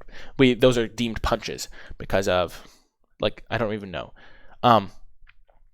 It just punches the creature. And if the creature you control has trample, it deals extra damage. So you can use this as like a pseudo burn spell in green. If you have like a 6/6 trample, you just kill their 2-drop, deal 4 to them, and then hit them for 6 with your trampler. Or you kill their like 5/5. It just punches it. It doesn't even take damage. It's not a fight spell. Why is it? It's just so good. And I think Ram Through is going to be amazing. I feel like this is going to be a first pick a lot of the time. It's one of the best commons, I'm sure. Just great card. Next is really hyped with Ram Through. I really like the flavor of doing extra damage too. That's just kind of sweet. And it's an instant. It's also an instant. So your opponent thinks you're holding up a cycler, and then you just are holding up Ram Through to wreck them when they go for combat tricks. Next up is Sudden Spinnerets. Putting a reach counter on a creature can be nice in a lot of matchups. This is going to make it a pretty good potent sideboard card, because not only do you ambush a creature, you then permanently have a blocker for their flyers against the flyer heavy decks. But then, like, I don't think it's going to be an insane main deck card, but you totally can main deck in it. It won't be too embarrassing, especially if you have high power, low toughness, because that's where +1/+3 really thrives. Next up is Survivor's Bond. This is really one of the best payoffs for the graveyard, and maybe the only payoff for the graveyard at common. Like, there's a decent number of ways to get cards into your graveyard, but not a ton of ways to get stuff out of the graveyard, and Survivor's Bond is one of those ways. It gets you a 2-for-1, draws you 2 spells if you've built your deck correctly with some self-mill, and overall, I think Survivor's Bond is going to be a pretty good card for the self-mill decks. Kind of a secret, like, green, black, gold card, because green, black is really the only deck that will have enough critical density of self-mill, unless you're playing, like, a few of those moles that mill you when you enter play. But I think Survivor's Bond is going to be a pretty good card, but definitely one that you'll pick once you know what archetype you're in, rather than take early to build around. Thwart the Enemy, not really a card I'm interested in. It looks like it'll be, I'll blow them out, but generally this type of card, because you have it in your hand, you fall behind on board, so you don't get to get as much value out of it as you'd want. So I'm not really going to be looking to play this card. Next is Titanoth Rex, one of the best cards to like reanimate with one of those black reanimate spells, like that uncommon that gives lifelink for 5 mana, because it is an 11/11 trample for 9 mana. And I think you can actually get to 9 mana in some games in this format, especially in green. Like, there's a decent amount of ramp, and you just get your 9 mana and you play an 11/11 trample. And even, like, this card is just going to be great because even if you're not doing that, like which I think green decks can do, you'll just have like 1 in a green to give something trample permanently, which seems really good in the green decks because they have a lot of big creatures without trample. They have a couple 6/6s that don't have trample. They have like there's just a lot of big creatures that won't have trample, and you just want to give them trample. So Titanothrexia Rex is going to be great, and I think it'll really reward you for not only putting some ramp in your deck as a big top end finisher, it'll also reward reanimation spells if you have any of those, and it'll also reward like just building some trampling payoffs in your deck.